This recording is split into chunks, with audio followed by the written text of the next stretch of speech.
Bahaye kaze muri kino kiganiro kiri muri rwa rukurikirane rw'inyigisho itara rya Sheikh Nizigiye nezereje no kubana namwe.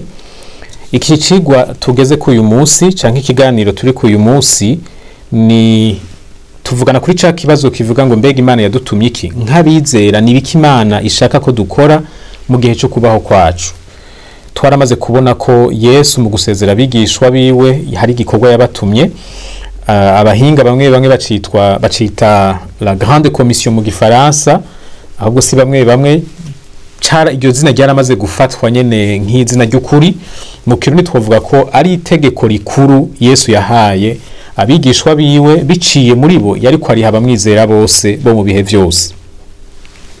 Turaza kwisunga amajambo tumaze gusomera hamwe twongere ko n'ayandi. Turasoma muri Matayo 26 kuva 16 gushika mu 20 dusuye tuhiyibutse, ariko kandi uyu munsi turongera ko Mariko 16 kuri 15. Reka duhere muri Matayo.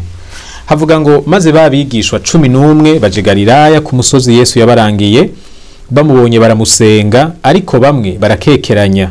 Yesu arabegera arababwira ati jewe nahawe ububasha bwose mu ijuru no mw'isi, nuko nimugende muhindura amahanga yose abigishwa, mubabatiza mu izina rya Data wa twese n'iry'Umwana n'irya Mpwemu Yera, mubigishe kwitondera ivyo nabageze vyose, umve ndi kumwe namwe imisi yose gushitsa ku mahero w'isi. Muri Mariko 16 ku murongo 15 naho havuga ngo arababarira ati mugende muje mu bihugu vyose, mubwira abaremwe bose ubutumwa bwiza. Uwizera akabatizwa azokizwa, ariko utizera azotsindwa n'urubanza. Ijambo twahereye ko ryo muri Matayo turamaze kurivuganako, ariko mu nkundire ngaruke kuri bino bintu bikeya. Gerekana ko igikorwa Yesu yatumye abigishwa biwe ari naco twebwe imyiteze ko dukora uyu munsi, kigizwe n'ibice bitatu. Hariho kubatiza, hariho kwigisha abizeye, hakaba no guhindura amahanga abe abigishwa. Muri iki kiganiro ndaza kuvuga kuri aka gace ka mbere k'iki gikorwa, no kuvuga kubatiza. Reka rero twinjire mu gikorwa nyezina. Iri tegeko rivuga ngo gende mu babatize risigura iki? Kubatiza mu izina rya Data n'iry'Umwana n'irya Mpwemu Yera, nk'uko nabivuze, birerekana yuko Imana iri mu butatu. Nta kuntu umuntu yobatizwa mu izina ry'Imana no mu izina ry'ikindi kintu kitari Imana, kuko bitanganya ububasha. Kuba vyashizwe hamwe birerekana ko Imana iri mu butatu. Hanyuma kubatizwa hariho igikorwa gitegerezwa kubanza gukogwa imbere yuko umuntu abatizwa, no kubwiga ubutumwa no kubwizera umuntu akabwakira.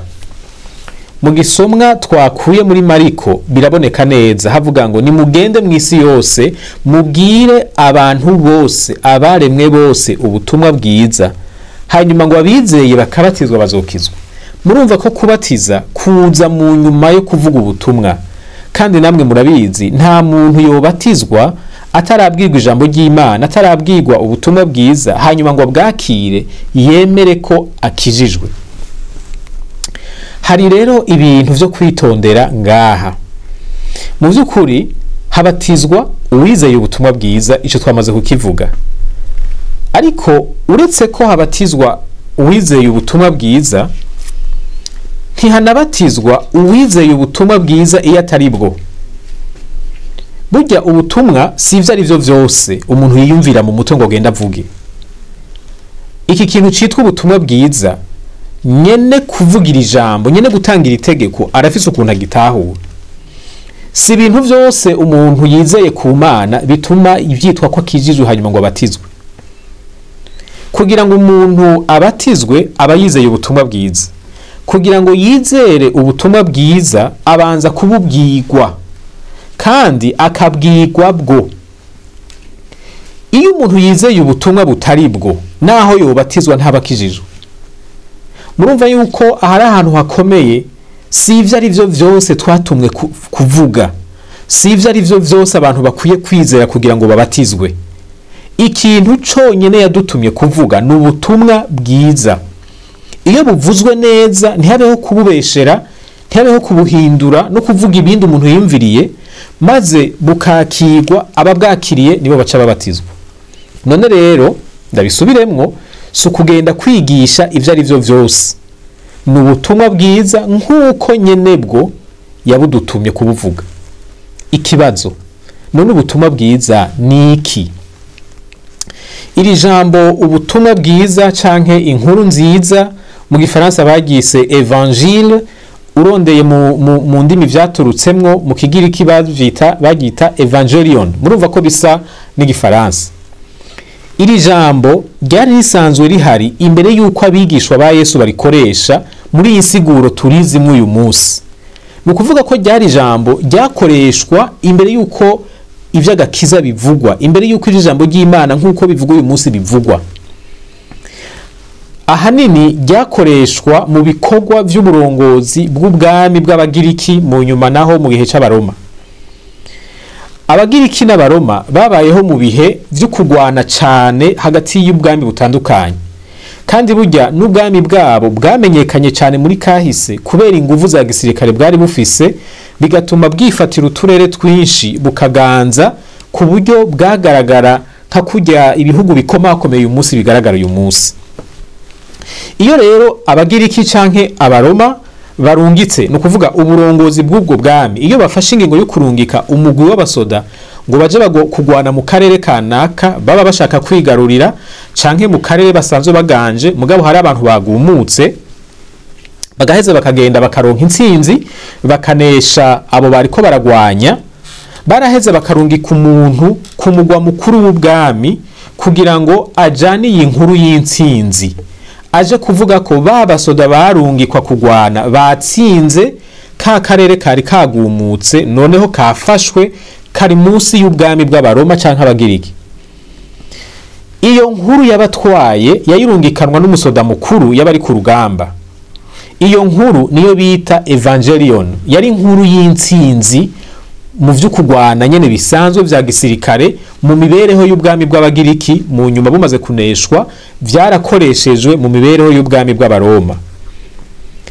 Iyo tuvuze inkuru nziza, iyo tuvuze ubutumwa bwiza, iyo tuvuze evangile, mwumve neza inkomoko y'iri jambo ni intsinzi.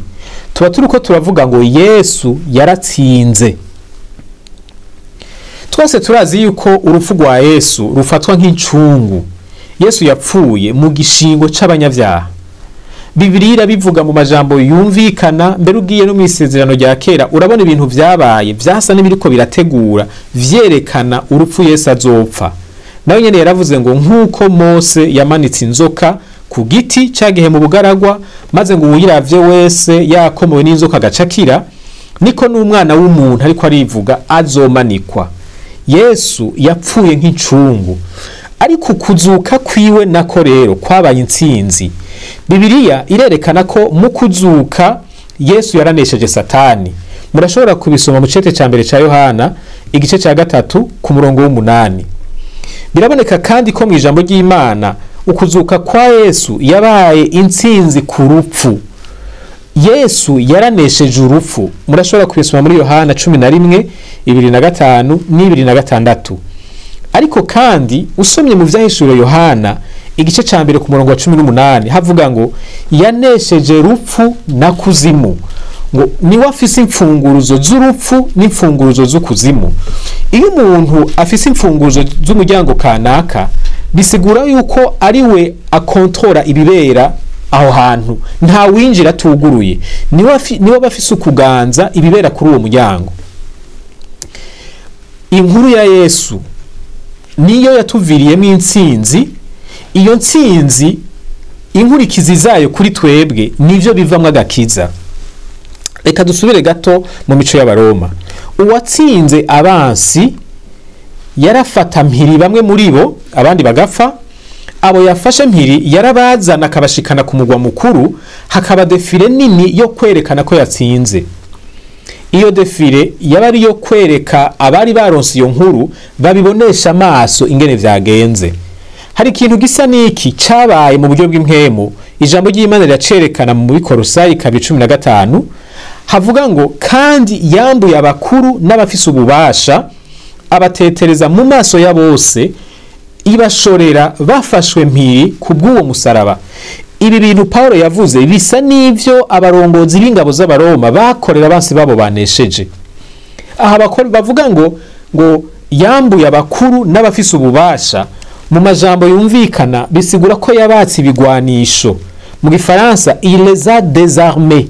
Abo bantu Yesu yatse ibigwanisho ni bande uretse Satani n'amadayimoni yiwe.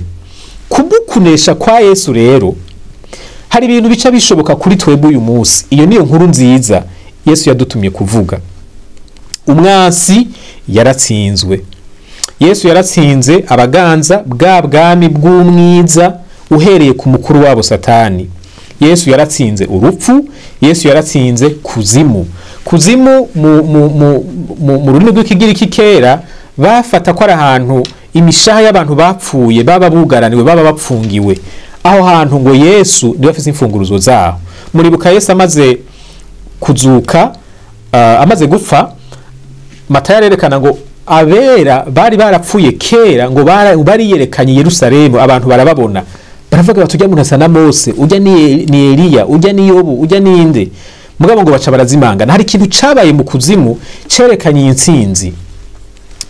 Iyi ntsinzi rero ya Yesu irafise ingaruka nziza cyane kuri twebwe nk'abantu bari imbohe za Satani, twari imbohe z'icaha, twari imbohe z'urupfu. Aha niho ijambo ry'ubutumwa bwiza rihagaze. Ibirenzaho twiyongereye ko canke ivyo dufondafonze bidahwanye n'ijambo nkuko tubibona mu ijambo ry'Imana, ubutumwa icarico ntibizana abantu kugakiza. Bashobora kwibesha ngo bakijijwe ariko sivyo. Kubw'umwanya reka tugarukirize hano. Ariko tugende twumvise ko iki gikorwa gitangurana no kuvuga neza ubutumwa bw'agakiza kuko ijambo ry'Imana ribusigura. Ibisigaye tuzobibandaniriza hano kugira ngo dufashanye twumve neza iki gikorwa mwido nido ico gisigura. Imana ibahezagire, Imana ibandanye kubatahuza kandi ibandanye kubashoboza kubaho nkuko yifuza ko mubaho no gukora ivyo yiteze ko mukora muri iki gihe nyene cyo kubaho kwanyu. Amen.